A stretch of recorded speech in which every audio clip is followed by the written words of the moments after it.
Good evening, good evening. Yes, this is Spirit Journey, and today is April 17th, 2017, and it's about 8:37 p.m. New York time. And I'm just starting my stream here, and I'm going to wait a few minutes until some viewers come on.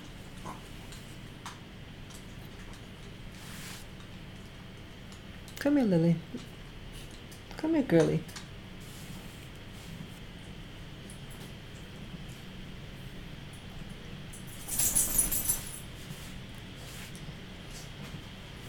Hey, laughing. I didn't know you were in there.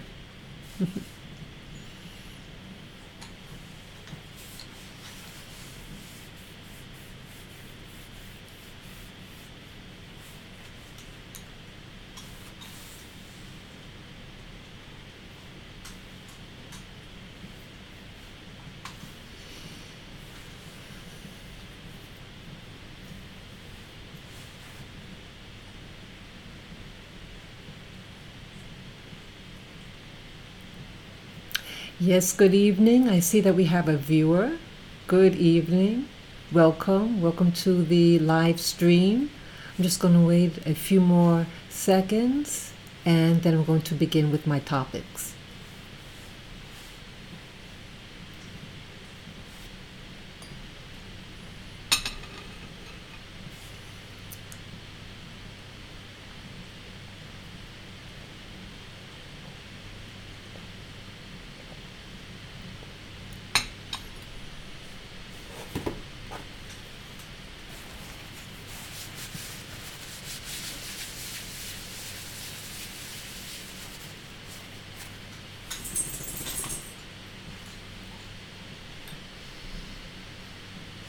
Come up. Come here. Come here. Getting my dog. Come here. You don't want to get on the camera? Yeah. It's Lily. There you go. You like the camera? Yeah. Yeah, this is my girl, Lily. Lily girl. Lily girl. Yeah, she's a good girl. Lily's 8 years old. Yeah. She's really a good girl. She teaches mommy, right? Yeah, she's really a good heart.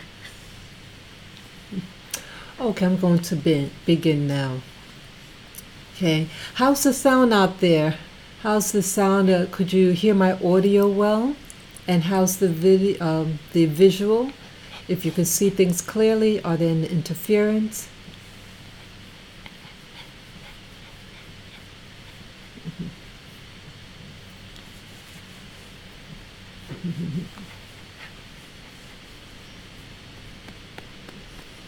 Okay, so I guess everything is okay.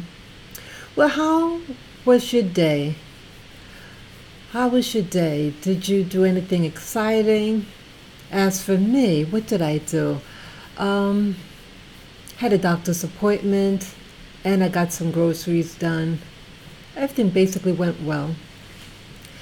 And today's topic, when I went to the doctor's office and I had to get some blood tests done, the phlebotomist who did me, it was the same phlebotomist that I saw a week ago. And she was really a nice individual and we talked a lot. And today she shared with me about an incident that happened at Starbucks about these two black men who got arrested for staying in Starbucks. And I want to, based on that story, is the foundation what this topic is going to be about. And I want to share about my personal experiences regarding incidents that happened to me and how it made me feel.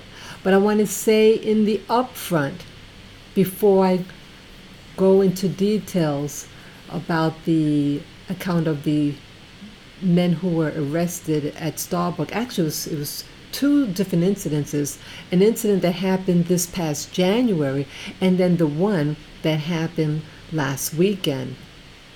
So I'm going to discuss those. But what I wanted to say up front is that I commend the whites and eyewitnesses to the account of the men in Philly who, the account that happened in Philadelphia, and that they spoke out, these whites spoke out and said, hey, we witnessed the whole thing and they didn't do anything wrong, the guys, the two black men.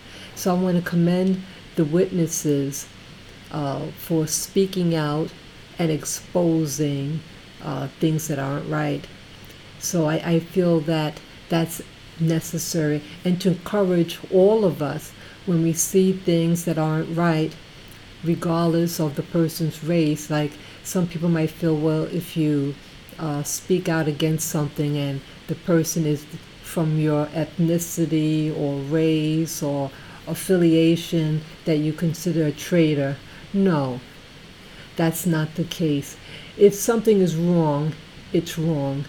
And just as if a black person does something wrong against a white person, and if it's a black witness that sees it, you speak out, because all of us, all the people on this planet are at a vulnerable spot when something happens and no one speaks out. We all become victims, and that's how evil grows. No one speaks out. So I just feel that that's important, and so I want to encourage people and myself for speaking out. Okay. And what's the other thing? And the other thing I want to say, that I thought the basis of the incident that happened in Starbucks with the two men in Philly, that I think, at least it's my opinion, that when you see events like this, that it could be an underlying unwritten law or culture of acceptance or agreement among people who work for certain corporations, that it may not be something in writing, but by culture or the social climate of the company, the entity that controls it. And I feel very strongly about this. And so I feel, in my opinion, when things like this happen, oftentimes it's due to this unwritten agreement that is when employees work for certain companies, that they are to treat certain people a certain way, and that they have these meetings, and it's implied or maybe outright direct how you treat certain so-called undesirables. And I feel that's what happened. So I just felt that that's what I want to say up front.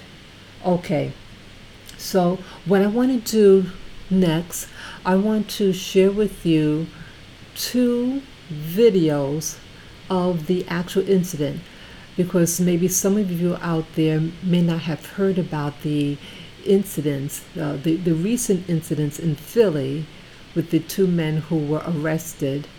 And there was another early account in January, but because of this recent one, the one in January is now picking up, in awareness. So I'm going to show you that.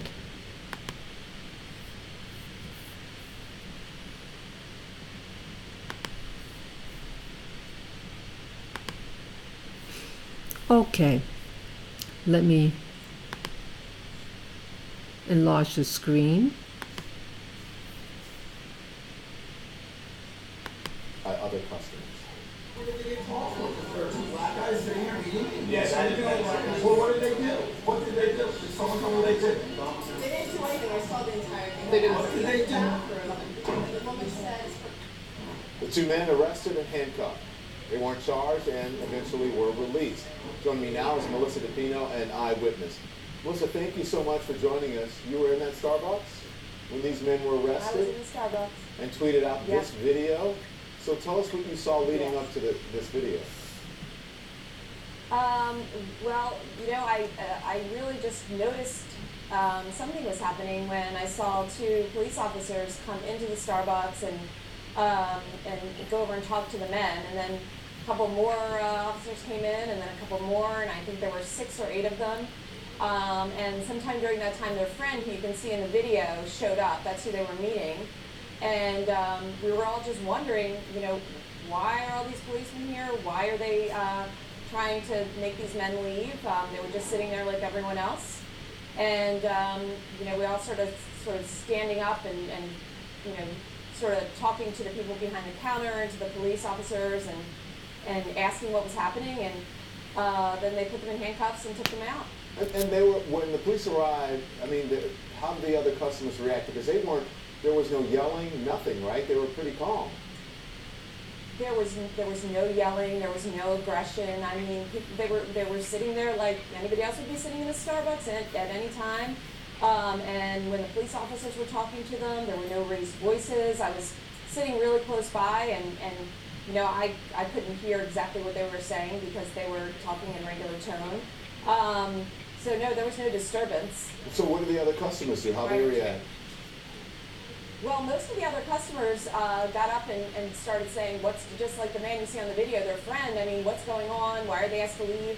There was another woman who said, I'm sitting here with my Gatorade, and I've been here for 2 hours, and nobody says anything to me. I mentioned that I had been there in that store the day before, and I sat there for an hour. I didn't order anything. I was waiting for my son, and then I left. You said you've been saying that this doesn't happen to white people. That's what you said. Absolutely. I can go wherever I want, do whatever I want. This would never happen to me.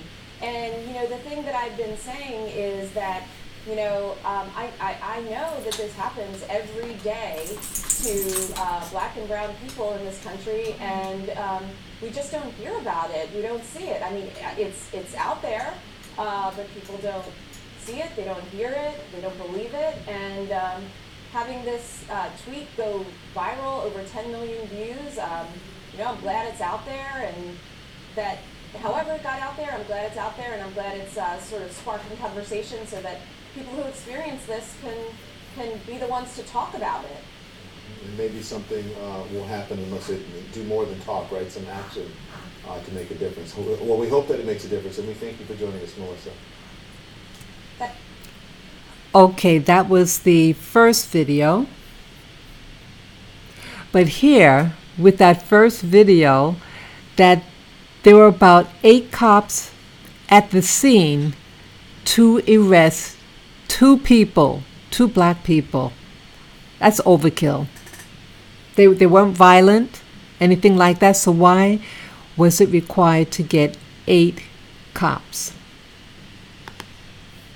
The second video I'm going to show is the older account that happened in January of an individual, a black man, who wanted to use the restroom at Starbucks. Listen to this.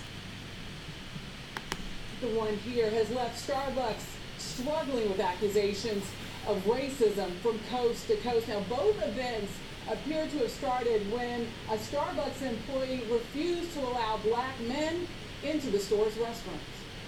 Once the thing happened this past weekend in Philadelphia, that's when I was like, that same thing happened to me. In the newly resurfaced video, a white Starbucks customer named Weston tells Brandon Ward he had no problems getting access to the bathroom. You asked for the code and they just gave it to you, right? Before you made a purchase. Yeah.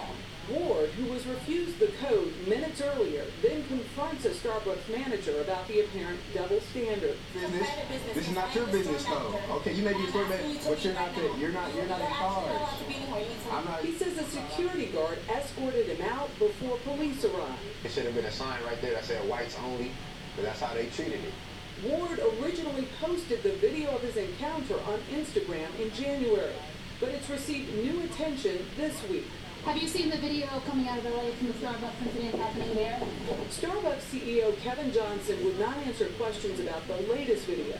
He was in Philadelphia meeting with the city's mayor and police chief amid growing outcry and protest over the arrest of two black businessmen in a Starbucks last week.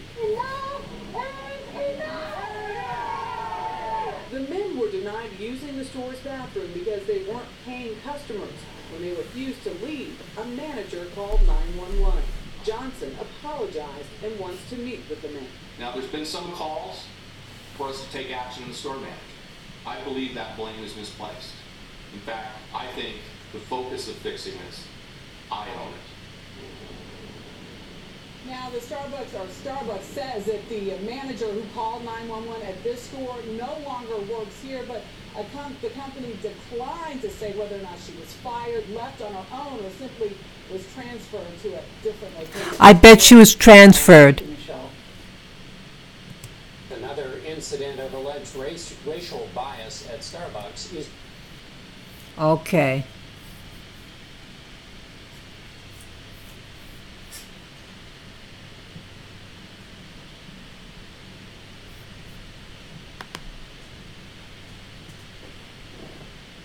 Yes, hi CD Pierre. I see that you're up.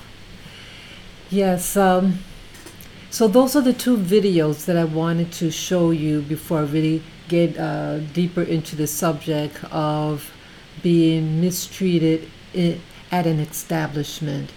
And I've had my share, and it made me feel sad.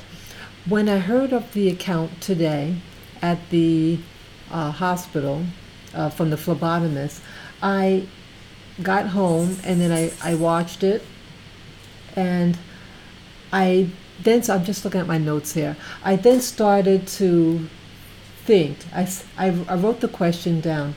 What if the two black men didn't have rights to vouch for them? Would they have been released?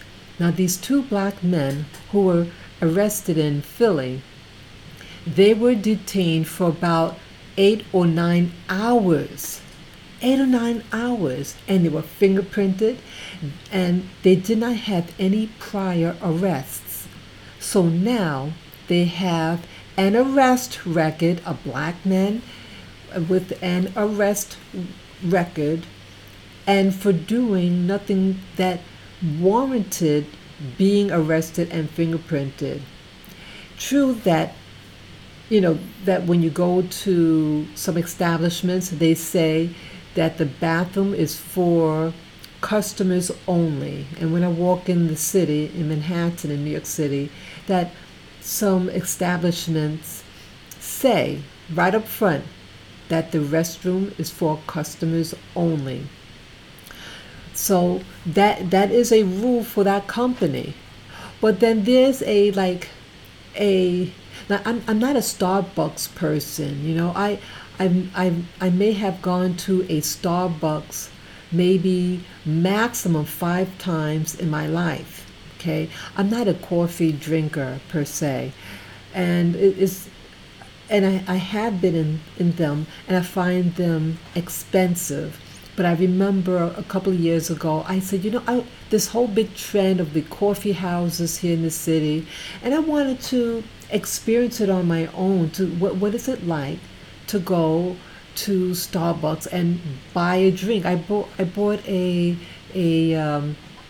latte, I think it was. It was like a tea, no, a chai. I don't even know the pronunciation. It's like a tea. It had this milk, and it puts flavors in it. That's what I bought.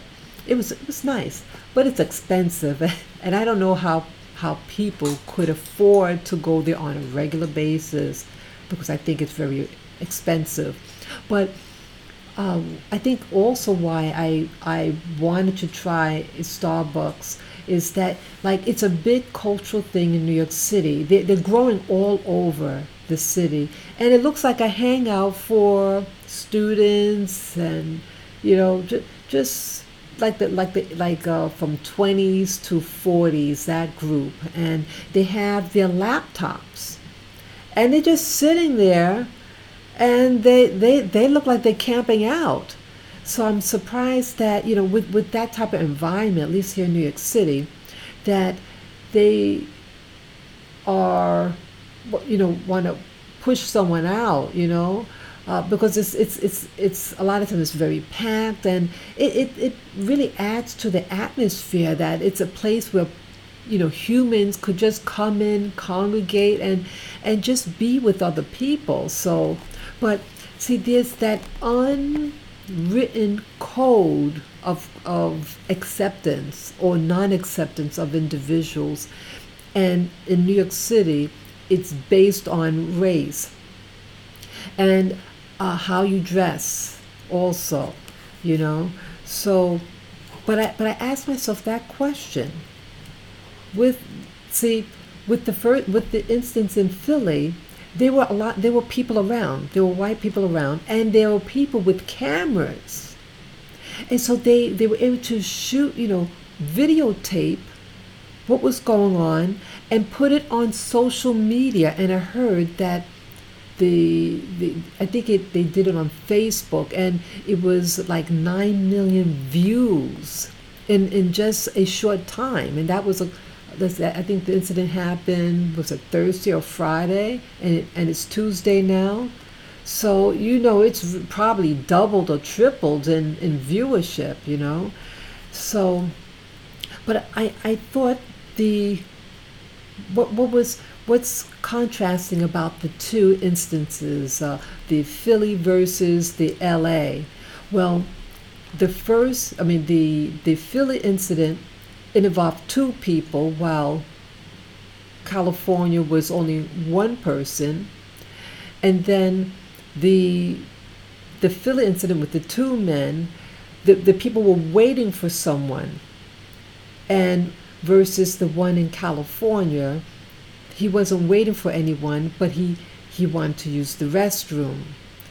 And so even though the people in Philly, who, one of them requested to use the restroom and said, well, we're just waiting for somebody, their request wasn't heeded, And I don't know, with the Philly incident with the two black men, whether or not, what was the time difference from the time they walked up to the sales clerk and request to use the men's room, and from the time when they were asked to leave? What was the time gap?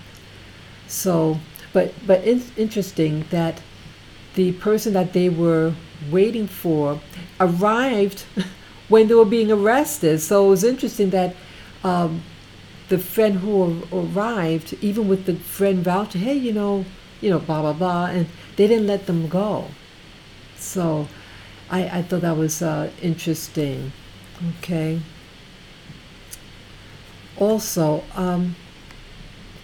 the person in California was not arrested, but he was escorted out, and the person that escorted him out was a security person, not a police officer. I think the police were called, but the security guard escorted him out, and the security guard was a black person, a black male.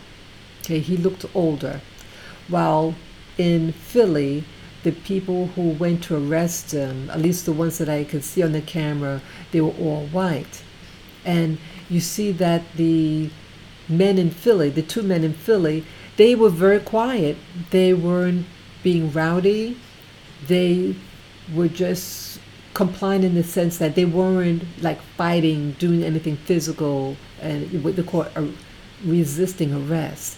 And they were handcuffed and brought out of the Starbucks. So it's really telling.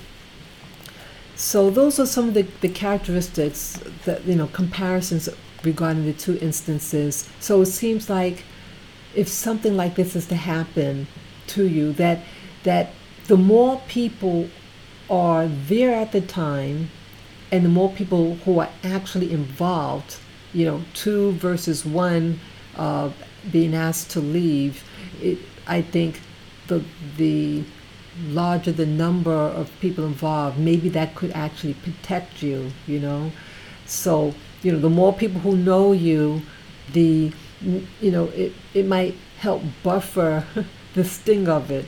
But regardless, it's an awful thing that happened to the two gentlemen, the three gentlemen involved. What else here?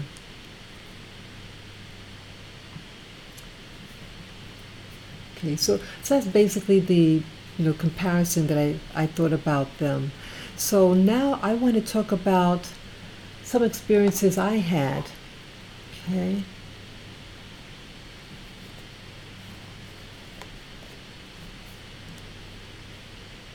Okay. Yeah, I just trying to decide which one to talk about first here in my notes.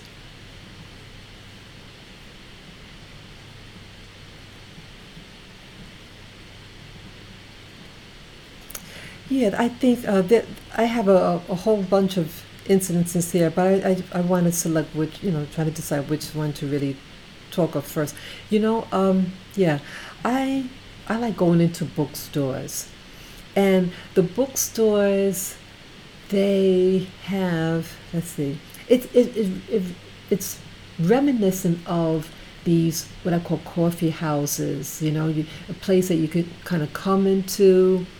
You just kind of go with the flow, and you explore, you look at the books, and many of these bookstores, in particular Barnes and Noble, they have like a little cafe, and you have the drinks and the pastries and stuff, and the little cafe tables, and you can even bring in the books that you have and read in this section. It's really nice. One day, like the Barnes and Noble that I went to,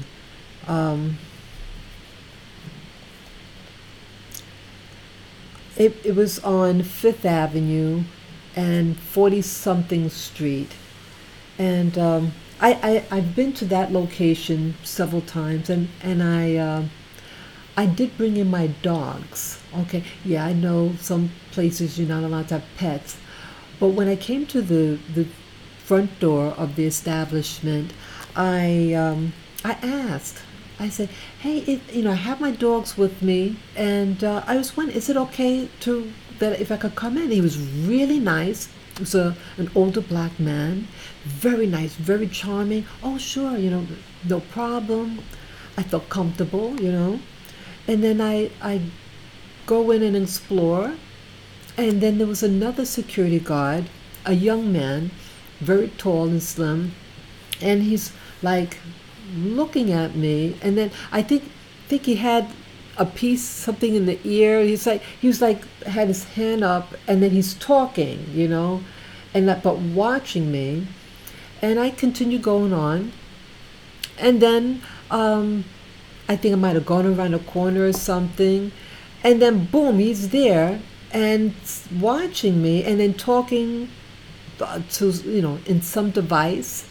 And then I had to go downstairs, so I went in the elevator, and then boom, he's down there too, and he's like walking fast, like look around the corner to watch me, and then come back, and I felt uncomfortable. I felt awkward. I'm thinking, boy, I feel like I asked before I came in if it's okay, and if he was calling security, whatever, who let her in, they would have talked to the guy up front in the front door. That's what my logic was. But I felt uncomfortable, and I was angry, very angry. So I said, let me make people, let me, I think I even talked to the guy. I think I might have said hello or said something to him. Let him know that I see that he's watching me, And then I asked to see the store manager, and the store manager was a young black woman, an American black woman, and I told her, I said, I have my dogs with me, and I think I was being followed by this security guard, and how I felt, and I explained to her how I felt, and I asked permission if it was okay to bring in the dogs, and I brought the dogs in their store several times in the past, and blah blah blah. She was very nice, the manager. She said everything that I wanted to hear, and I shared with her that there was some at a different establishment that how I was made to feel with some other store, and I just didn't want to feel like I don't want to go to any of these stores anymore. So she seemed really, really understanding, said everything, all the right things. She even got me a drink, a free drink, to like a tea or something, and I was thankful that she was understanding. Everything was perfect with her response, and I'm thinking, okay, maybe I might come back here again. Well, I went in the opposite direction. We talked, and then we talked for quite a while, actually. Quite a while we talked. And I felt I was able to, really be myself in talking to her, because she was another black woman. And, I just was honest with her, and, so I thanked her, and then I went in another direction. She went in another direction. Then I remembered, I forgot to get something. So I came back in the direction, where I came from. And the lady that I spoke to was yelling at to a coworker of hers. And it was about me. It was really hostile, really I was shocked at her profanity. She was really hot on the collar. And then she looks up and sees me, but she kept on talking. I was embarrassed. And then I walked away in the opposite direction. I said, I'm not going to come back here again. They forget it. So I was embarrassed, and I didn't expect that at all. And so I don't go to that Barnes and Noble. I don't like going on Fifth Avenue for anything, So I go to another location. I go downtown, and that one is it's very diversified. It's not as snooty, and it's very welcoming. So I go there, But it's just how it made you feel. It made you feel like you're a criminal. It's something like they make you feel like there's something wrong with you. That's what I didn't like. And I remember going into an electronics store, and these two women, it was with a cell phone. I'm not sure if I wanted to get a new cell phone. It was something with my cell phone. And I felt that the two women were, they looked at me funny. And I felt very uncomfortable, and I felt they were judging me. And then another one said, let me see her phone. And it wasn't her business with the phone. Like she was looking through the content of my phone, what's inside my phone. And I didn't like that at all. And I talked to the manager. I think I went out crying. Yeah, I was so upset because I felt violated. I'm not going to go into the details of what the girls did, because I don't really remember the details now, but it's just how it made you feel. Like they really didn't want to help me. But then the other person did. There were two girls, and how, let me see her phone. But I thought you didn't know the information, but now you want to look inside my phone. And then she's doing something to my phone, and to get in my business. It was weird. And I told the manager. I spoke to the manager over the phone. I told them exactly what they did at that time. This was maybe 2 years ago, 3 years ago. And I went in detail what happened and how it made me feel. And I felt violated. And he was nice. The man was nice. He said, I'm going to remove those girls and to retrain them, that it will never happen again.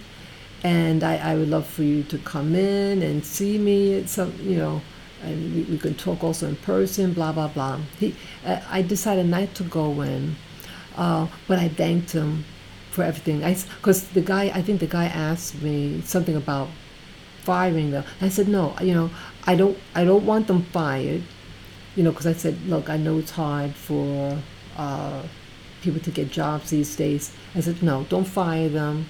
I just want you to, to address the matter, to train them, something like that, to retrain them.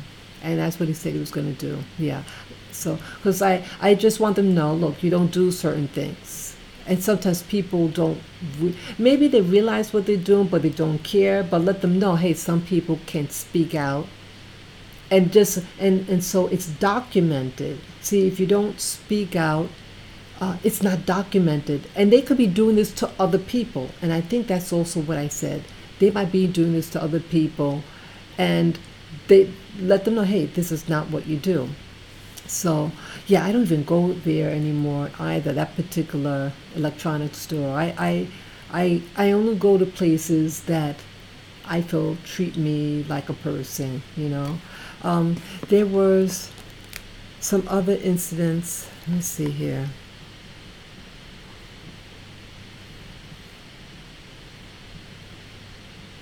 Let me see. Oh,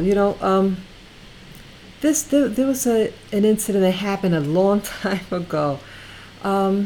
This was maybe 2003, 2002. This one, let me see. Wait a minute. I'm getting.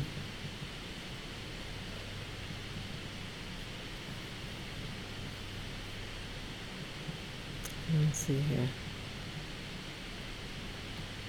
Oh, okay. I'm sorry. Sometimes trying to read your own handwriting could be a little challenging. Yeah, I had gone to, well, some of you may know that, I've done many different occupations, and at one time I went to school to become a pastry chef. Yes, you heard right, a pastry chef. I went to the New York Restaurant School in New York City, and since I was new in the field, the school had like sometimes some other company may want to use some of the students for them to help out in the cooking, and so I had gone to. It was the James Beard Foundation, also in New York City, and it permitted me and another, I think there was 2 other people from my school that went to the same site. And again, it gives you experience and something you could put on your resume, So I was really excited because the James Beard Foundation is an excellent foundation, a company. James Beard was someone who was in the cooking field, and a food connoisseur, and you have people who use that facility to do food demonstrations, things like that, And so I went to this thing, and they wanted us to make certain foods there. It's pastries we had to do. Well, the incident was this.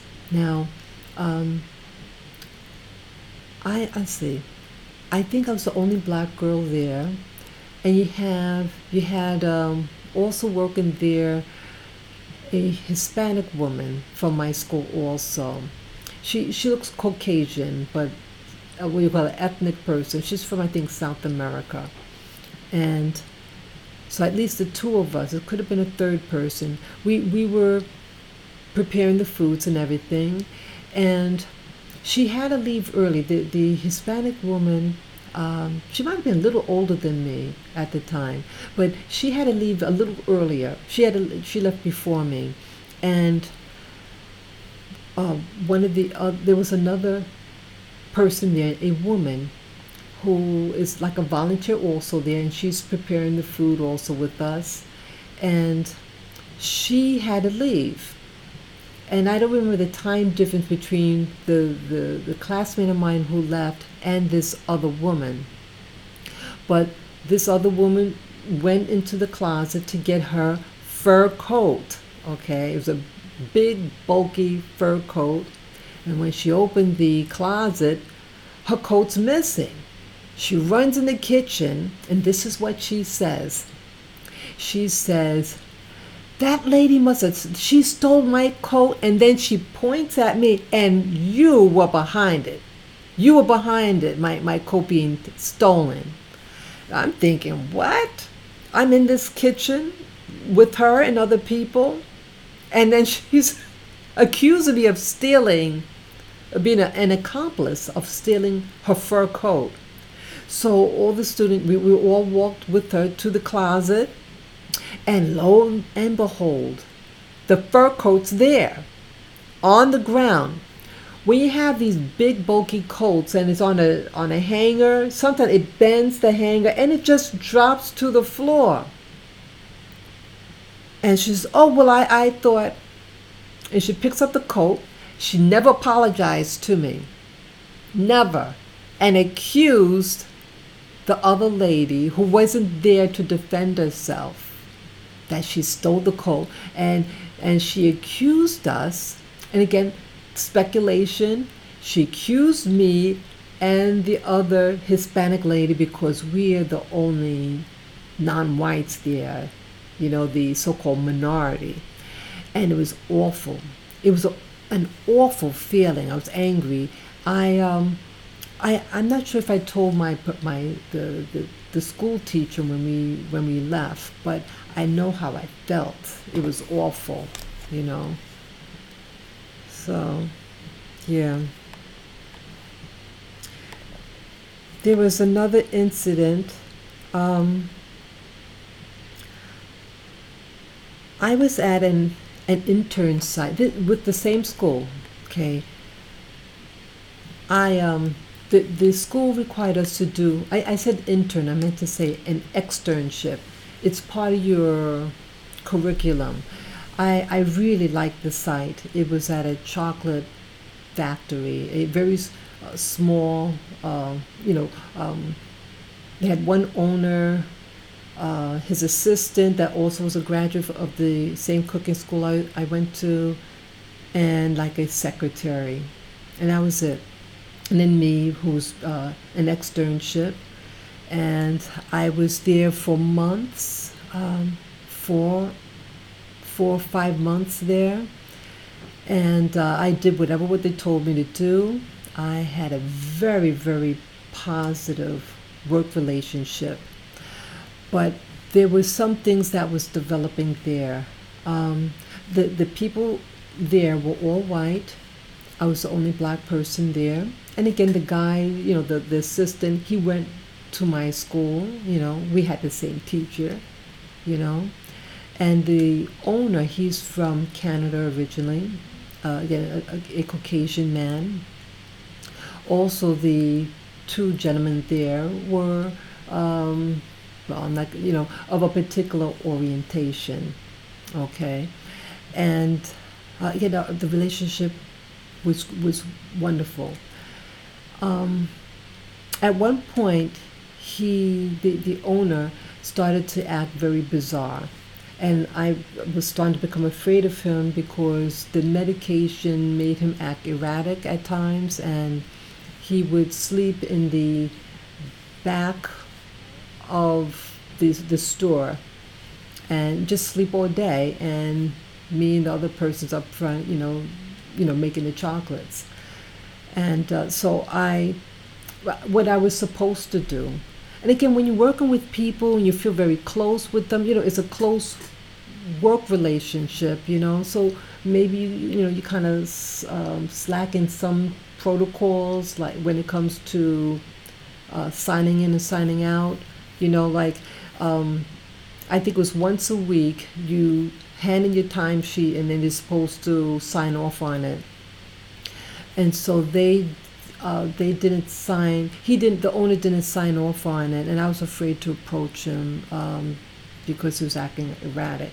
that was the reason why I didn't go to him and to do it. So yeah, so one particular, I had maybe, get this, only had like 3 more days left in the externship, and I would complete the hours that I needed to fulfill. And so it's like 3 full days there, and then I'll be complete. And there was an individual, and he was, okay, this was a Hispanic fellow. He was from Colombia, and let's see, I worked with him for 2 days. He seemed like an okay guy. He was a tiny fellow, like a mestizo gentleman, and I showed him how to, do the chocolates, whatever. And I guess they wanted him trained since I was going to be leaving. I just had 3 full days left, and so they wanted to bring this person in. Well, on the second occasion, we worked with each other, and then it was time for me to go. It was in the evening, and what else? He seemed okay. He seemed okay when we were leaving, and we go on the train, and then he goes berserk on the train. He started saying, and then I started smelling something on him, like alcohol. And he said, you have to marry me, because they're gonna I can't stay in the country, blah blah blah. And he totally flips out. I never had any type of conversation like this with him. Everything was about the chocolate, just small talk. Oh, hello, how are you? Just small talk. Because it's a small little room, and you just, you're casual, you're making the chocolates, whatever. Everything, was fine. And then he just goes berserk on the train. So there were people on the train, but I was, this was about 20 years ago. And I was scared, very, very scared.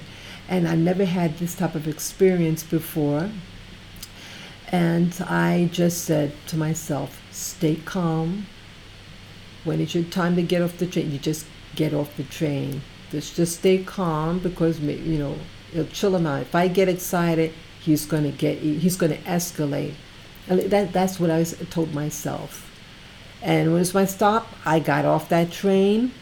I was very, very shaken, and I think I called immediately when I got in my apartment, and I spoke to, I forget if I talked to the assistant of the owner or the school, one or the other. I called up both. I called up the school, and I called up the person at the store. I mean, the assistant.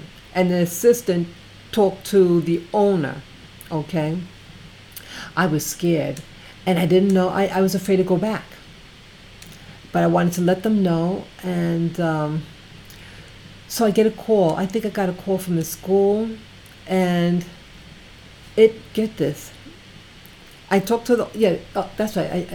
I got I think a call back from the owner, and the owner, in short, called me a liar and said that, he doesn't know what the word citizenship means.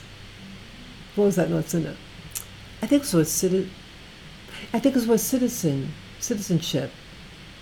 Something like that. It'll come to me, but I think it was that term. And he said, because I told him that's what you said, that you, something about citizen. He said, I don't know what that word means. So because the guy said, I don't know what that word means, I'm a liar. Okay, this guy is only with him 2 days, and I'm with him for about, the owner, for about 4 or 5 months, working overtime sometimes, did everything that was asked of me, and this. So I had to get, but he has to also he didn't want to fill out my timesheets. And then the school, the teacher starts yelling at me over the phone and saying, "Why didn't you have them fill out the form, blah, blah, blah, blah, blah, blah." And I was afraid for her. I think, I'm not sure if I told him the guy was doing his medication and that it gave him erratic behavior, something. I'm not sure if I told him. I was just afraid. And I didn't expect this, that my teacher to talk to me like this. And I trusted my teacher. I loved my teacher. I really did. And so he had to try to smooth things over. The guy did sign it hesitantly, but I had my bags also. You see, again, when you're working at a place and there's a closeness, I didn't bring I had like a little tote bag of some of my books, whatever, because I'll be there the next day, the next morning or something like that, and rather to lug it, I had it there. So the lesson in that, always bring your property with you. Don't even leave a plant on the job. You take everything home with you because there's going to be a problem getting it back. Well, I told my professor, I said, "Well, my bag, I have to get my bag. I have my little tote bag there." So he was upset with me for doing that, leaving my tote bag. Again, it's something that I had done for 4 months there. It was a real hang loose, place. You be professional, you do your job, yes. So I went to get my bag, and the owner comes out and he threw my bag at me. It was a heavy bag. It was zippered up, and it hurt my arm over here with the bag. And the assistant, the secretary is watching from her desk and saw what he did. I felt totally humiliated. It was an awful situation and frightening. These are people who I worked with for all this time. It's just a quiet, a small little office. And that's also why I'm very keen about when people, about illegal aliens. See, the guy was an illegal alien. Why he would hire cheaper, But again, he could have just gotten another student from the school to do the volunteer just like me. So I don't know why that's what he did. And I felt also that because I was a female and not of that lifestyle that I think he and the other fellow were, that worked there, that he has a bias against straight people and black people. And I said about the black thing because there was one other black lady that worked briefly there. She was also from my school, and he didn't seem to like her. But it could have been for any reason. She was a Southern black, and they clashed, But either way, I felt that his true colors of who he was, as it pertains to at least being a female there and being this guy freaking out. It's like they come together and protect the other male interests. And here I was a black female, and I was made to feel like I was a criminal. While that guy's a criminal, he's here unlawfully, and he's taking jobs away from other Americans. And I had lost the sight. That was the other point. I lost the externship site after that. So the school had to have me finish the remaining hours at another location, and that's what happened. But again, I'm a paying student. I paid to go to the school, a lot of money back then, and why the school? I think the school continued to use this man for other students, you know. I, I think it's awful to use someone who bring in dangerous people to threaten or potentially harm the student. So, but again, certain people, I feel, based on that experience, stick together. And but again, because I'm a paying student, he had to do something, you know.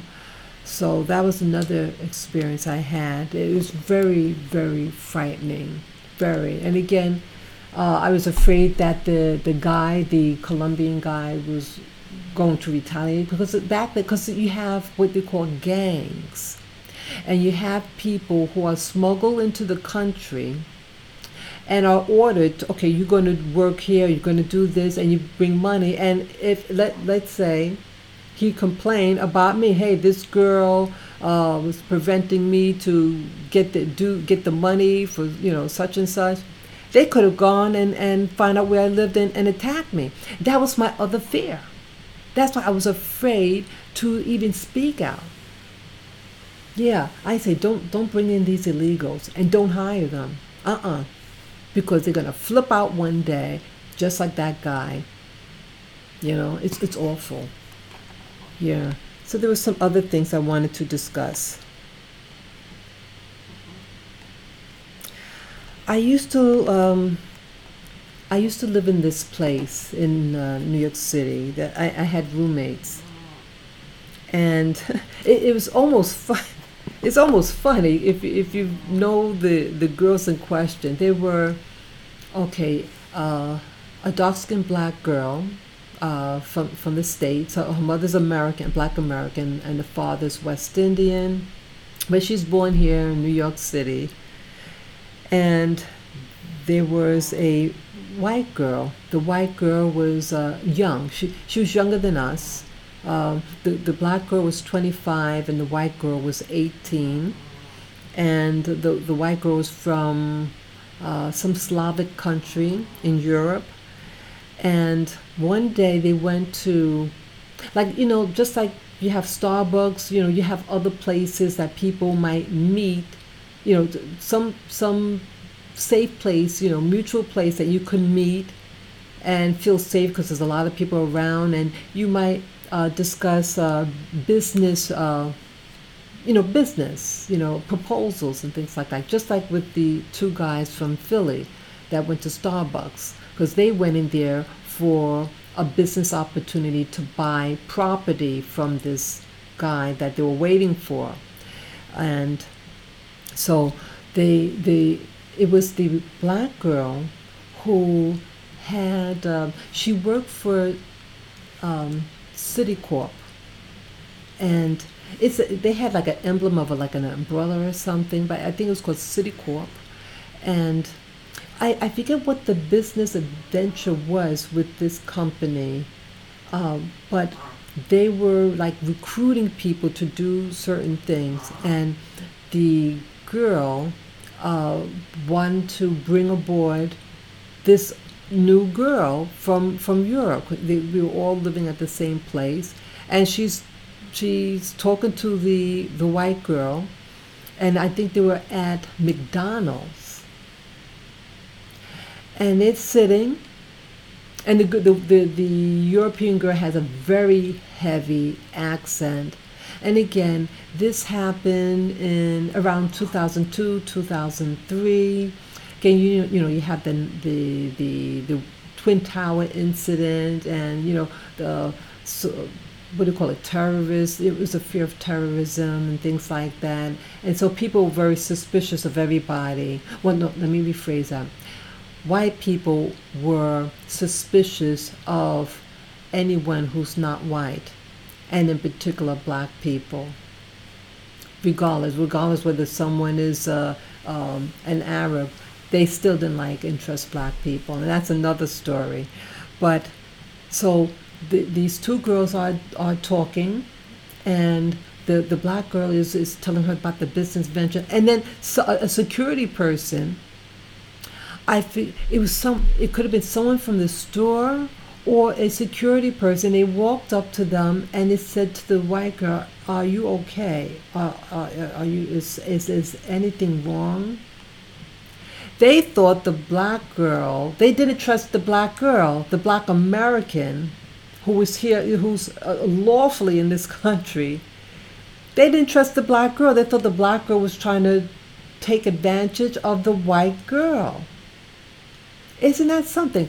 In actuality, about the white girl, it turned out, the white girl had married someone who's here lawfully. It was a foreigner from her country, but he's in America lawfully. She only married the guy so that she can get into the United States, and that's what she told me. For whatever reason, she said, "Oh, I only married him for citizenship, to stay in the country." I didn't like her after that. I didn't tell her that, but right after that, because something like that, I know of someone who married for love, and the person married her for citizenship, and he had a secret life, and had a secret life with another woman, and another family that she didn't know about, and she found out, and she eventually divorced him. So I'm sensitive to stories like that. So, but this lady, even though she's 18 years old, she's not innocent at all. And so it's interesting, who was really the person that had a questionable motive was the white girl. So I thought that was something. So why I bring up that story about the two women is that it's about perception, and that what some white people do is it's like taken for granted that a white person could meet another white person in public and do a business transaction, But when you have a black person who does the same thing, their activity is considered suspicious. And if there's two people, one white, one black, it's the black person that is perceived as being problematic, and it's not. And as time went on with this white girl, that she was the one that had a problematic tendencies, and when she finally did get a job in this city, there was some questionable things, and she tried to get over on the other ladies who worked there. She was about herself. So here, an honest American woman who is being professional and doing sharing a business proposal, she's considered a criminal, and they brought security over. So that's really something, so that what I'm trying to point out here is perception. What whites do and what blacks do are not considered equal, and that also is the problem with the three men at Starbucks, and their activities or intent was considered not worthy of Starbucks. Okay. Yeah. Let's see here. Okay. You know what else with I wonder if you guys noticed this. Like again, I mentioned about what you call the different cultural, social things with whether it be a coffee house or bookstores. In my case, I like going into bookstores. I don't go as much anymore, but I like bookstores. Well, I noticed in bookstores, like at least in New York City, you have a lot of the young people sitting on the floor and everything. And I'm kind of like have an earthiness about myself at times. I like things, to be more tactile at things, and opportunity, to sit on the floor. I like that. I like when you go to bookstores and you could, get some books and sit on the floor, and it'd be a whole bunch of white people sitting on the floor. But watch this now. I did that before, in the same establishment, and I was told to get up. They said, "Oh, you can't sit on the floor like that." So I had to stand. I think this is weird. Then I go back. It's like two rules. And a black person can only do that to sit on the floor while they're reading the books, only if it's a whole sea of white people doing that. I mean, I've done it before many, many, many times, but there's a whole bunch of white people there, and I get my little corner, whatever, and just sit there, and you don't even have to buy anything. But one day, I was sitting on the floor, and I was told, no, you have to get up. And it's like, why is this? And there was a black security guard, and I couldn't figure out why do I have to get up? But of course I, complied, but it's like, hey, how come I have to get up? And then there was a white girl next to me, and she also had to get up that instance. But I was wondering what was going on, because the whole culture of the books and everything, a lot of people, you all sit on the ground, And I went also, and this is now a different establishment. I went to, this is the Time Warner building. Time Warner building is across the street from Columbus Circle in Manhattan. And it's a really, really big building. They have some great stores in there. And I went in there, what was that? I forget whether it was this year or late last year. And in the lobby, on the main floor when you go in, there's a little area. It's behind that statue, the statue of the lady. There's two statues of a man and a lady. They're naked. But I think it's the one behind the lady statue. And sometimes some of the people might sit on the floor, like they're tired or they're just waiting for somebody, So one day I did the same thing. Just sat on the floor. I'm not sure if I had my dogs with me, but I was real tired that day. And I sat in the area where those white people, in prior incidences were sitting.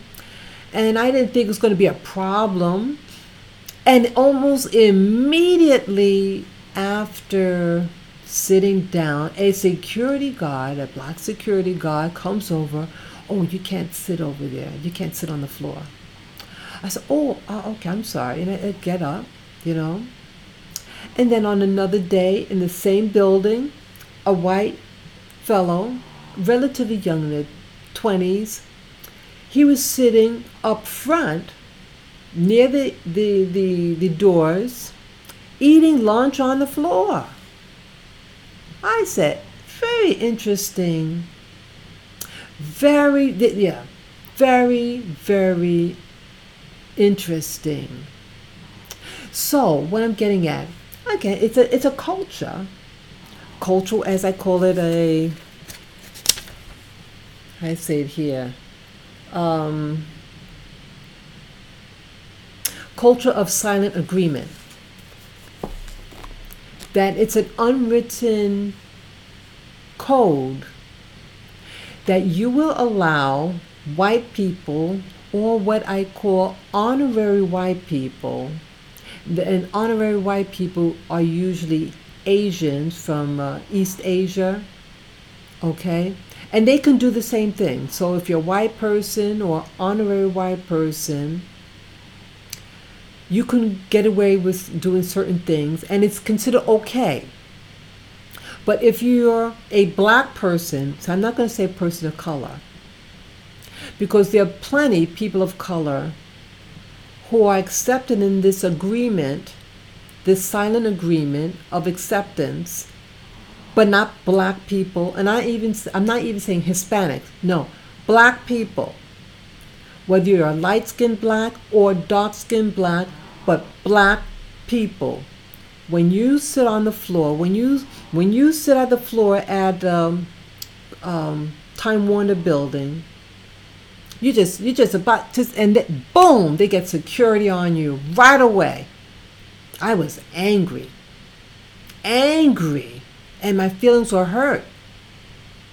But then you get all these white people, and there was a lot of them sitting there, and I was just one person. I was the only one, and boom. See, it's something that when they see you, black person, they don't want you there. You're considered dirty in their eyes. But white people are considered pretty and accepted. Well, I tell you this, I don't care whether you think that black people are undesirable. I love myself when I look in the mirror. Why don't you start looking in the mirror and see how ugly your behavior is, And you think that black people are the enemy. But the true enemy is you by your actions. Okay, I'm just being real. Not all white people are like this. But there are those who are in positions of power, owners, and they set up these non-written laws or rules of acceptance and non-acceptance. And they teach it.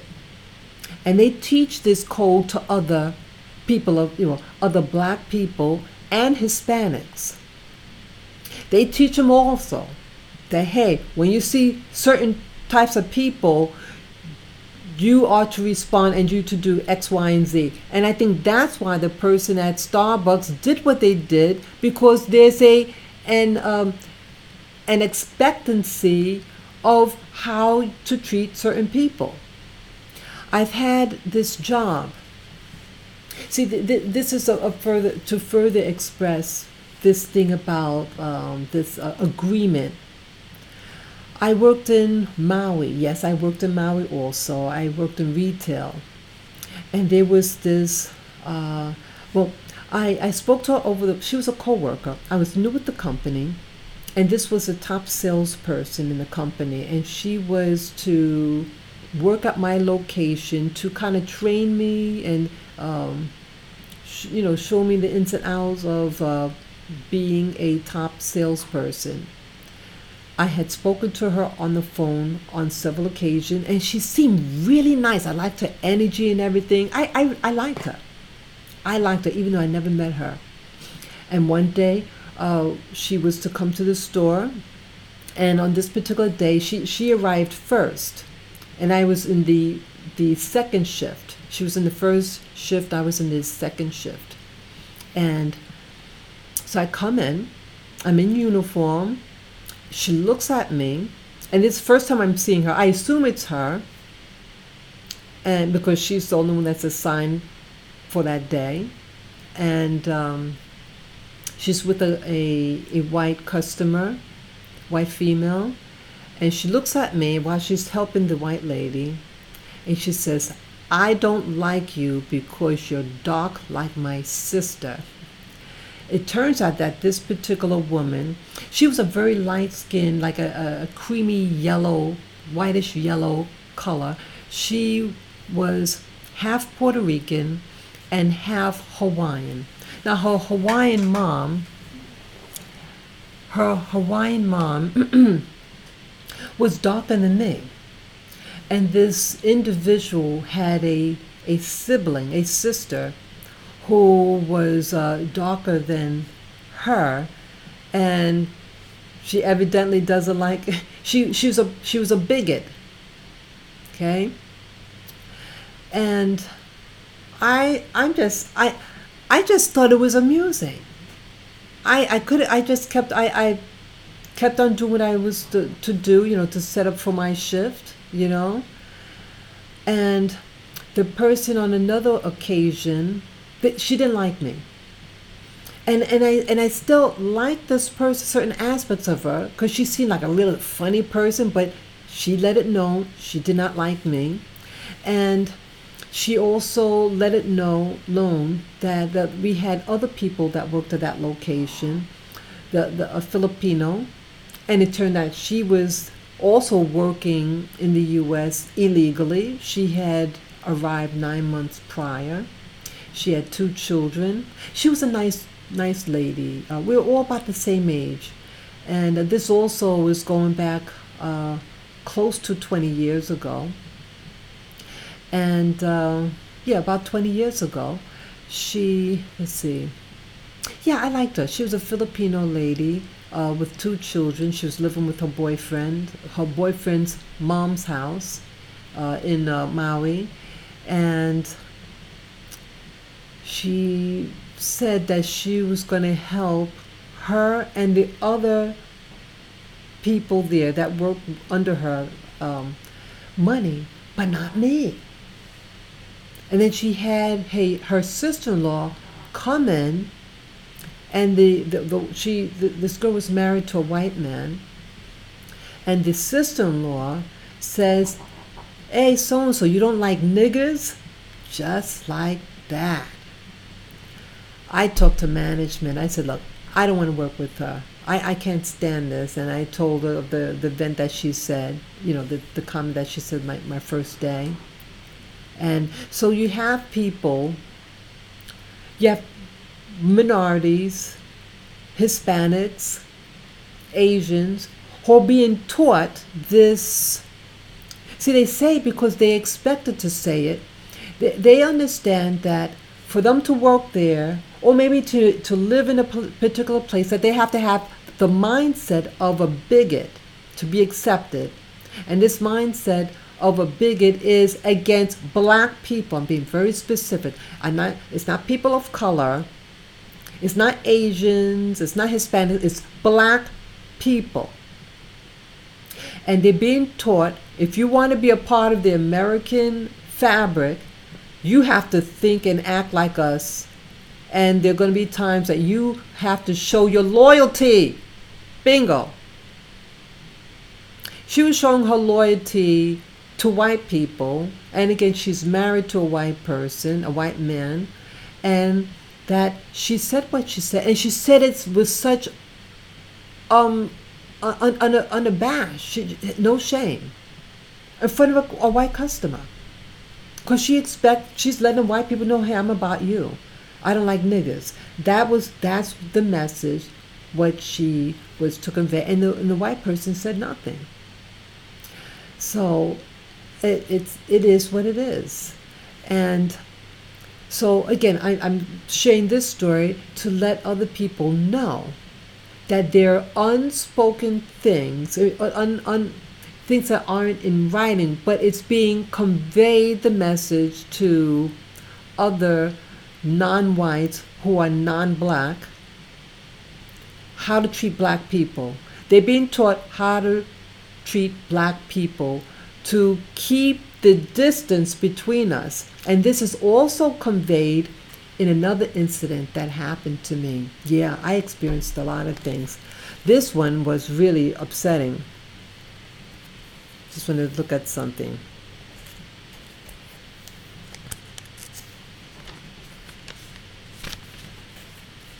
Yeah, I used to, this is involving banks. Yeah, I believe the banks are behind the same thing. See, it's all the same culture.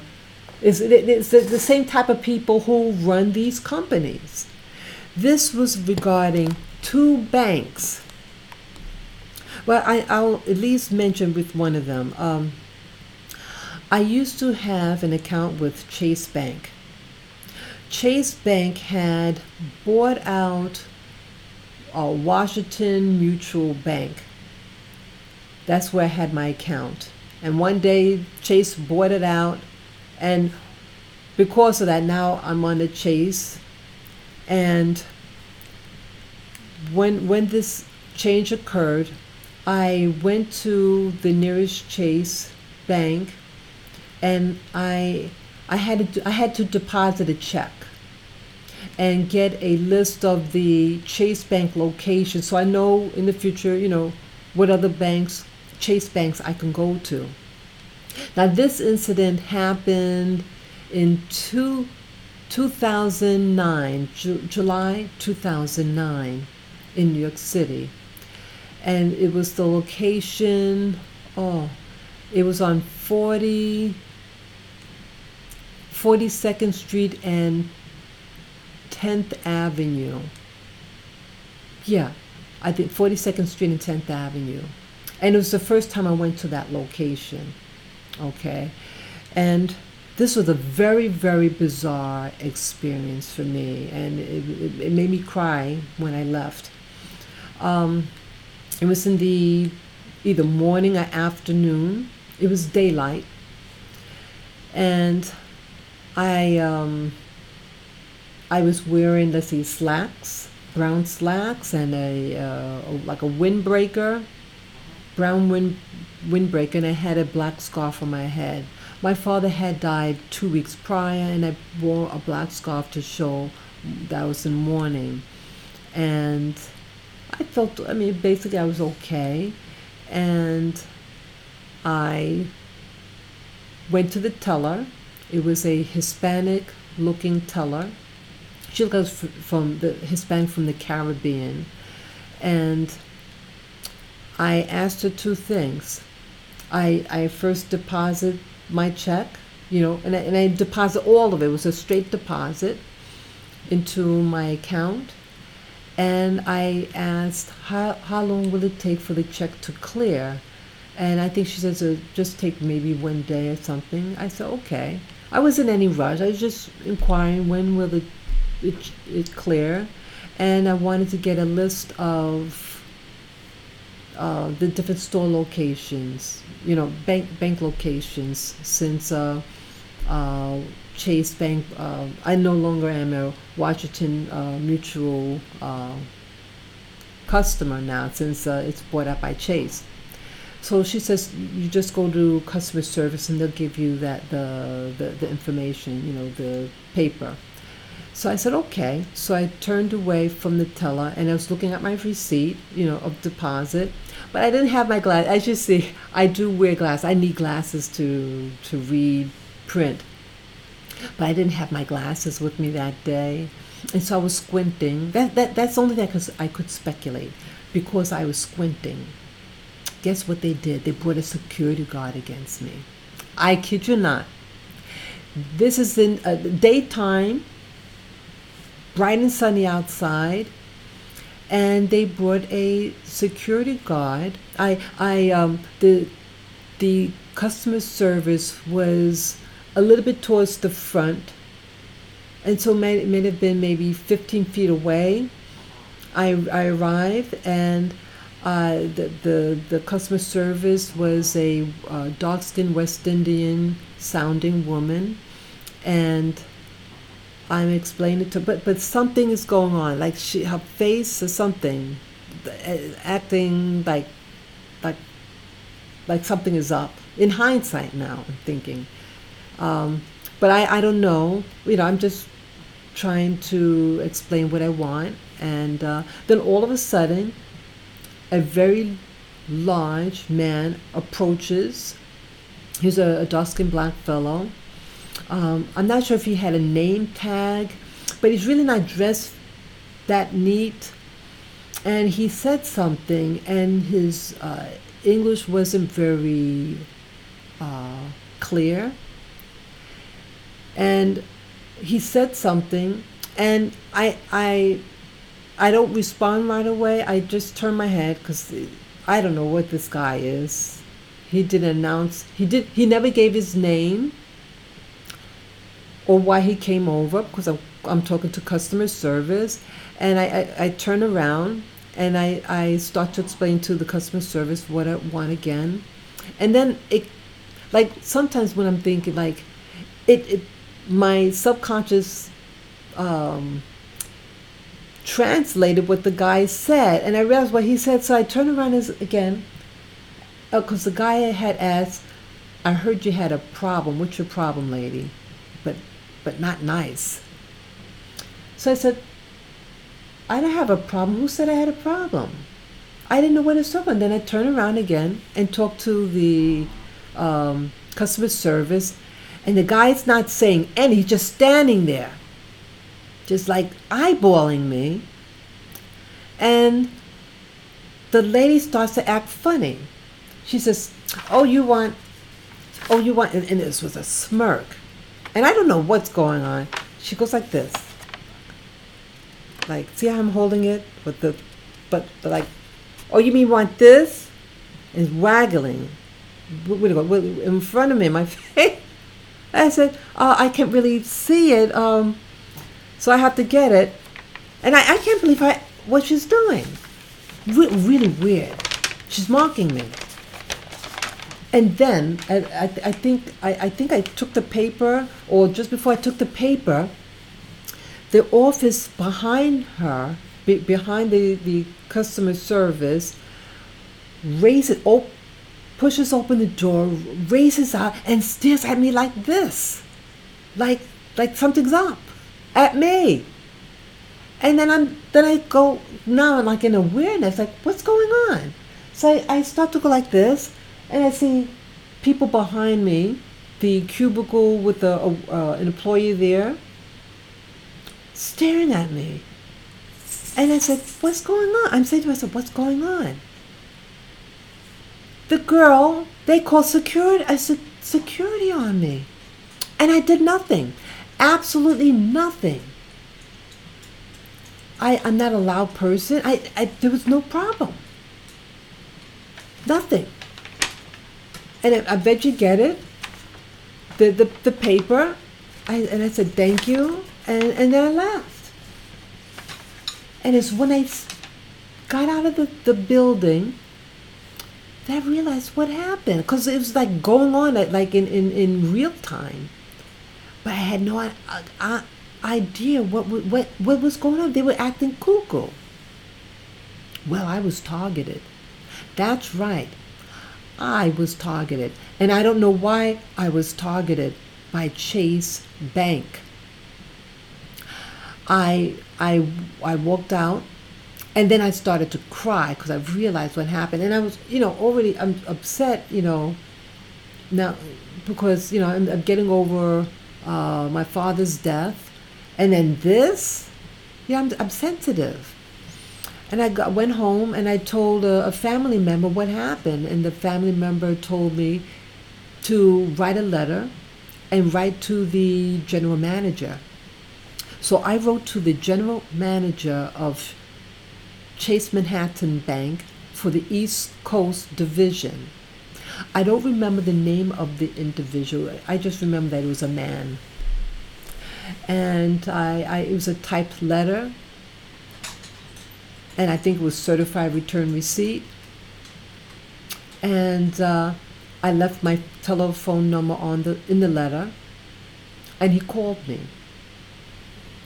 And he apologized for the death, because I told him that my father had recently died, and I'm very upset about the incident, and this is really heavy on me, something like that. And I indicate in the letter the specifics.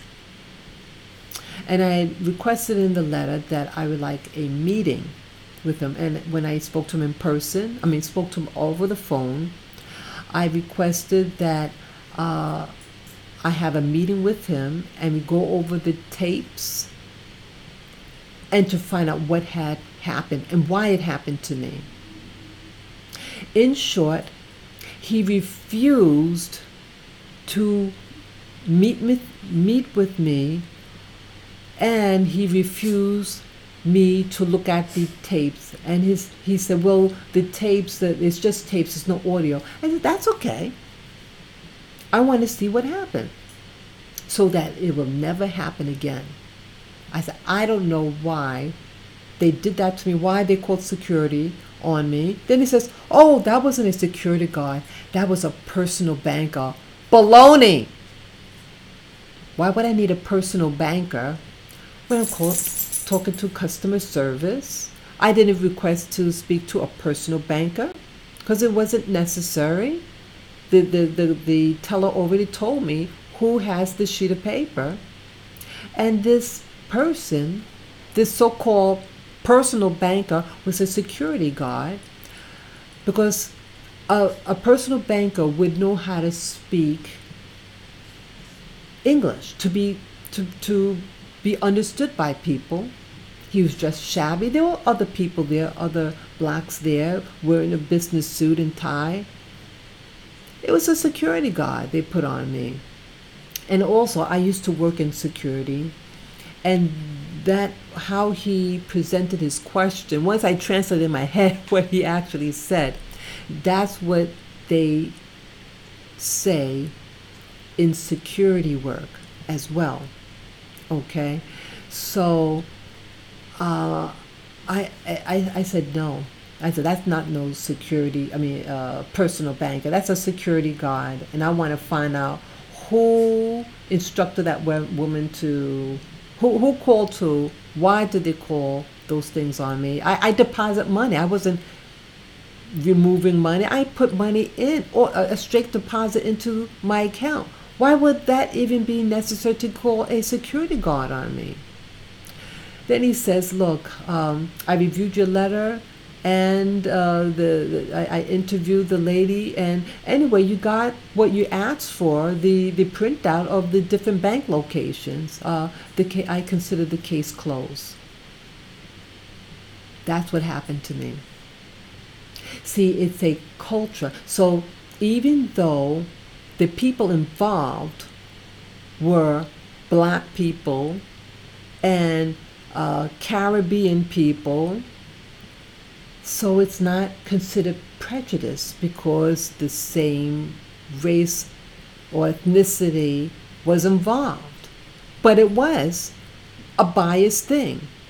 I was mistreated. And to this day, I don't know why they did that. The only thing I could think of, that she thought maybe I was, because I was squinting, that maybe that's considered a terrorist behavior. Squinting. I'm a middle-aged woman squinting on the paper. I'm squinting. They give you the little the receipt for when you make a deposit. You see how small that is? I needed to. I could hardly read it. I didn't do anything but just squint at a piece of paper. But I want to make that known because I want to be heard. And that was the other point in this story, in these stories that I'm saying. What makes some people's story be heard, and what makes others not be heard?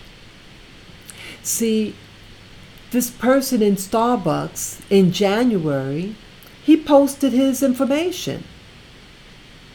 And the people with the incident over the weekend in Philly, one had white people back him, which was the one in Philly, and the one in California didn't have white people back him. So it seems like you'll only be heard if you have someone, a white person, validate your validity, your goodness, your status, vouching for you that yes, you're okay. It wasn't there for the one in California, but was there in part with the one in Philly. But those men in Philly still had to be in prison for about 9 hours, and they did no crime. And that's what's really sad. But the individuals are being heard because there were white people there who posted the video and went viral. What makes some see this is the real secret. What makes some videos go viral while others don't? And I think still it's part of it is a white person vouching your video. If you're just a lone black person, and Mike is just a lone black woman, you go unheard. And it's a horrible feeling that you could do all the right things and be unheard. Another incident that happened to me, this was during 2 weeks after the 9/11 Twin Towers event, terrorist attack by the U.S. government. Yeah, that's what I said. I believe it was an inside job. I don't think there were a bunch of Arab guys behind it. No, these were probably European white men who were behind sneaking the bombs in the building. Yes, there were bombs placed in the Twin Towers, and then they are blaming. Remember, they said that they found the passport of one of the bombers, and it was on the ground unsinged from the fire. It was pristine. They think that we're foolish. This wasn't Arab people. These were Westerners that were behind all of it. So, well, anyway, what happened 2 weeks after the 9/11 thing? An incident happened to me in it was Bank of New York. Someone told me, hey, because I was living out of state, and then I was relocating back to New York. I arrived in New York 6 weeks before the 9/11 thing happened, And so I was getting reacclimated being in New York because I was away for a number of years. And someone said, hey, the Bank of New York has free check-in. So I'll check them out. So I called them 3 times to get the information about how it works, open up a new account, just any information. But I remember I called 3 times. And then I decided, okay, I'm going to go and open up an account at the Bank of New York. The location I was to open it out was at, I think it was Rego Park. That's in Queens. It's a town in Queens. It's very, very, it's a very big business area. There was a branch near where I live, but I don't like that neighborhood. I just don't. I don't go east. I always go west for my business transactions. I just don't feel comfortable in this particular part of Queens. And again, this was a major shopping center where you have the movie theaters and stores. And again, I'm being reacclimated to New York City because I was away for a number of years. I said, hey, get your sign up at a branch where you want to do all your shopping. So if anything happens to your account, whatever, you can just go right there, near the shopping and do your transactions. That was my reason. Now, in the past, I've had bank accounts in New York City. New York City and in Long Island, in Nassau County, and I used to live near the border of Nassau County, which is considered Long Island. It's not New York City. But many people from Queens do their shopping in this part of Nassau County, okay? Because they have the really big shopping malls and everything. And so, I'm just losing a train of thought, I'm sorry. Back in the days, you were able to open up an account, a bank account, and you don't have to live in Long Island. You could open up an account, and you could live in New York City. And so I didn't think that it was a crime to open up an account, a bank account in Queens where I live. You don't have to. You could open up an account anywhere in Queens. But so that's what I thought. But again, this is 2 weeks after 9/11. Okay, so I get to the bank, and there were a total of 3 people in the room: a customer, and then the manager, and then like the assistant. And that was it in the back, that location. The customer walks out, and then the lady approached me, and I said, I wish to open up a bank account here. I brought all my documents. So she looked at my ID, and she gets excited, and then she goes to the guy, and then the girl comes back and says, I'm sorry, you can't open up a bank account here because you don't live or work here. So I said, oh. I said, well, I called up, and I 3 times, and you guys never mentioned that you have to live or work in the immediate area. But I have all my documents. I want to open an account here. And then the man jumps in. And he was hostile. And I'm sitting down, and then the guy is getting bullyish with me. He sits like on the corner of the table, and his crotch is near my face, which I did not like. He was a chubby man. And I said, I wish to open an account here. He says, oh, well, you can't open up an account at this branch, but you can open up an account at the branch near where you live. I said, well, I don't like that area, and I'm new here, and I want to do my shopping in this area, and so that's why I want to open up the account here. He says, well, I'm sorry, but you don't live here in this immediate area, and you can't work here, and you don't work here. I'm sorry, you cannot open an account here. And I said, but I called before I came, and I repeated the story. I called them 3 times to get the information, what documents I need, and you never made mention that you have to live or work here. If that was the case, I wouldn't have come here. So I'm sorry, I can't do that for you. Hey, and anyway, he says, don't you think it's suspicious? He starts to lose it, this guy.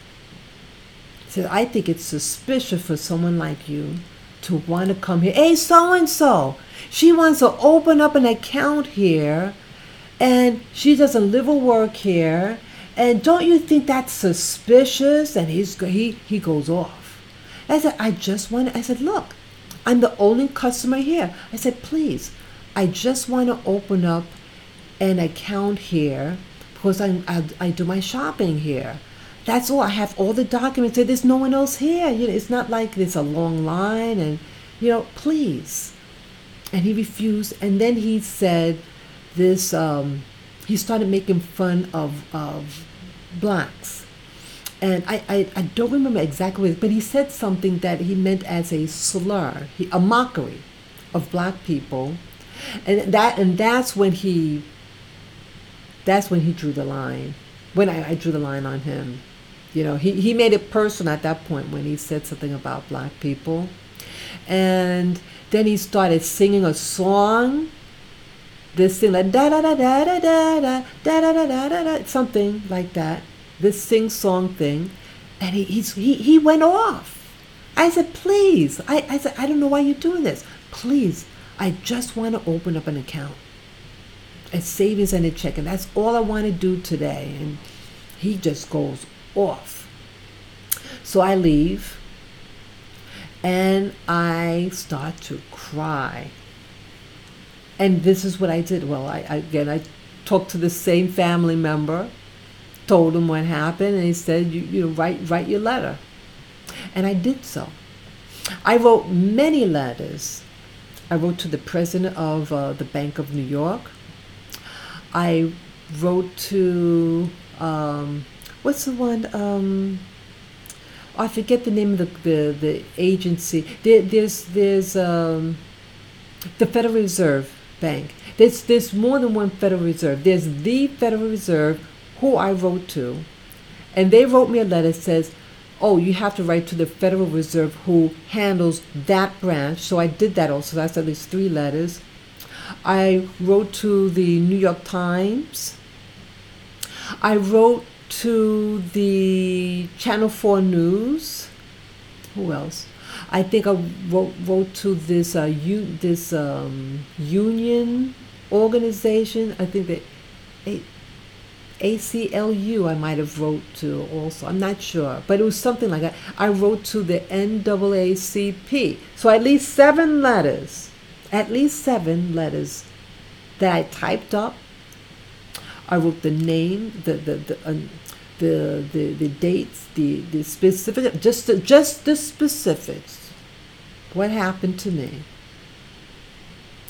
And they didn't. Well, the only person that responded back was the Bank of New York. They did write me back, and they said we have a policy. Okay, this is the Bank of New York. And the Bank of New York president or the general manager, it was one of the two, one of the two, said to me that that we have a policy that called the Know Your Neighbor. And what happened to you is part of the Know Your Neighbor requirement, and that they decide who can open up an account at that branch, but it's based on you have to live in the immediate area or you have to work there in that immediate area. But they never but that has nothing to do, but it's still dependent on the interpretation of that, because how far? You take mass transit. There are people that live like 15 miles away from the nearest post office. So some things are relative. What's close? You take mass transit to get to your bank account. And again, I'm in the same borough as them, but I want to share you this, folks. See, the area in Regal, I think it's considered Regal Park, it's heavily Jewish, the area. Jewish and white, and a lot of European immigrants that live there. While where I live, it's mostly black and Hispanic. A lot of immigrants there. So what he's saying, we only want, again, some neighborhoods discriminate and they don't want certain people moving in.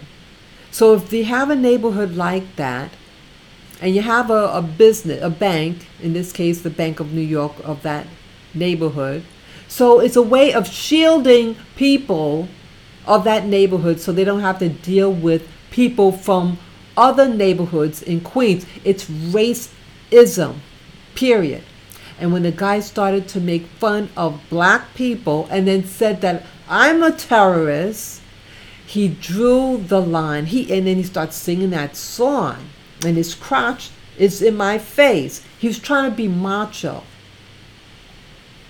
It was awful.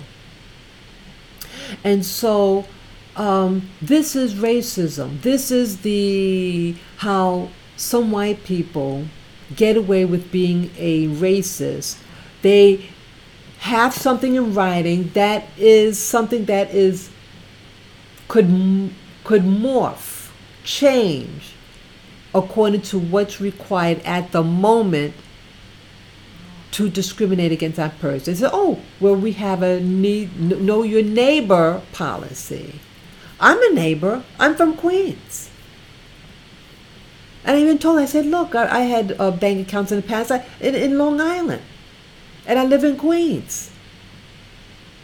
And it's no problem. It's a major shopping area. When it happened to me. And I'm a veteran. And I'm American. And I've never been involved in the law. I'm not a terrorist. But it happened to me. And back then, they were very, very hostile to blacks.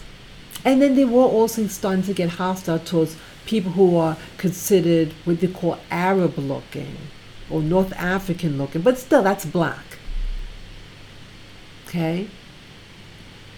What Bank of New York did, in my opinion, in interpreting what happened, was they want to keep this neighborhood Jewish and white and not have the potential colored terrorists to come and do any transaction there. It's a way of segregating, and then they have under the guise of know your neighbor.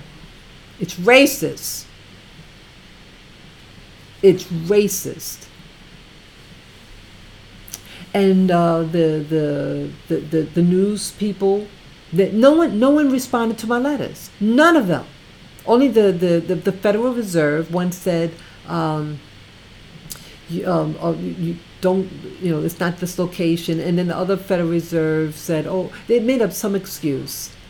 And then the bank itself said, well, we have this policy, and he didn't do anything wrong. But it turned out the only thing what they did in the situation was they relocated the guy to Long Island, and that's probably where he lived. The guy popped, and they feel sorry for him, and so they had him to work near his home. So he was rewarded for his horrible behavior. They never apologized. It was an awful experience. A white man being aggressive towards me. Aggressive. See, when you do evil, it's going to come back on you. And one day, white America is going to say, wow, black people or those black women, black service women, hey, they weren't really bad. They learned the language, they could speak the language, they have our religion, they dress like us, blah, blah, blah. Boy, they weren't bad, but now we got these new people here, and they're trying to kill us. I think that's what they're going to say. They're going to say, wow, we really screwed up.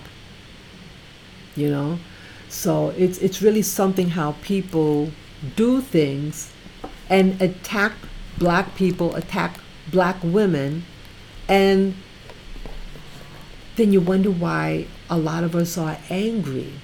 I was hurt. I was deeply offended and hurt when this happened to me. I wasn't looking for trouble. I was dressed neatly. I'm not a loud person. I'm a veteran of this country. I'm vested in America. And this is how I'm treated. It was awful. Just see my notes here.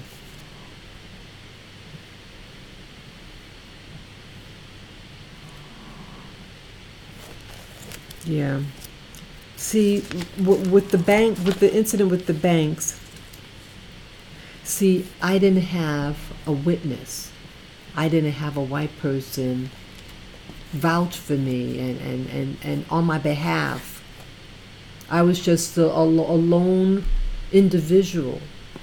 I was unprotected, and so they're able to do their wickedness. But in the Philly incident with the two black men in Starbucks, the person that they were waiting for was a white man, and he looked like an Ashkenazi. And then you have the other white patrons of Starbucks who's taping, with their smartphone, and spoke out. But we're not always going to have a white friend. We're not always going to have them by our side. Sometimes we're going to be alone. I do things independent. I'm a very independent person. So I don't have people around me or white people around me witnessing whatever. In each of those instances, I was in the wolves, in the wolves' den. It's an awful feeling, and it's even more awful when they teach blacks and Hispanics to racially profile other black people. It infuriates me. Infuriates me. And so that's why I say the things that I say on this channel. And I'll out both black and white people when they do, when they do wickedness like this. I believe in being inclusive. To treat, I want to treat people how I want to be treated. And I think that's the golden standard of living. If you don't want people to do things to you, you don't do it to them. And if someone makes a mistake, sometimes people do things and it was a mistake, whatever, and you apologize, you correct your mistakes. It's awful. See, there was just one. I'll mention just one more thing. There was this didn't happen to me, but a person shared their story with me. This was many years ago in New York City, and I'm sorry. This happened many years ago. This person used to work at a bank. He was like a customer service. Yeah, the person was customer service, and a customer comes in and just wants to get information about it was a white lady, an elderly white lady, and the customer service person was is a black male, and the lady likes the guy, the service and everything, and thanked the person, the black gentleman for their assistance, and the black gentleman escorts the woman, the elderly white woman, to the door and opens the door for her and shakes her hand, and she leaves. Well, the white management came over and was angry at him and said, "You're trying to get money off of her?" Something like that. See that? How he was being a professional and being a courtesy to an elderly white lady and helped to open the door. And immediately see their perversion in their mind. Oh, this is a black person, black man. He must want money, trying to beg money from her. No, not at all. He did eventually lose that job. Then the person told me that sometime later that year, the lady left, at least according to him, that the lady left an inheritance for him, that he was in her will. And then it turned out, at least what's being told to me, that the person, it sounds odd, but the person who handled her estate contacted this person and said, "Well, how does this person know you?" I said, "Well, who's the person?" And I think the person said, "It sounds like the person I worked at the bank. I used to work at the bank." And blah, blah, blah, blah, blah. And they didn't want him to be in the will. And he never got the money, or whatever what it was. You have evil people out there who want to twist your good deeds just because of your race, because you're a black person. And they just distort the truth and put their ugliness on you. Well, I throw that ugliness back on you tenfolded. Shame on you. Shame on you when someone does you good and you return it for evil. Stop the evil. Expose evil when you see it. Expose it so that the shame will go on them, and hopefully that they repent. See, when you throw things back at people, throw it back at them with the hope that they will repent of their wickedness. I want all people on this planet to live in harmony, to live in peace, joy, and happiness. We have to stop. We have to stop the insanity. We have to stop it. You have psychopaths out there and who just want to cause pain and discomfort on us.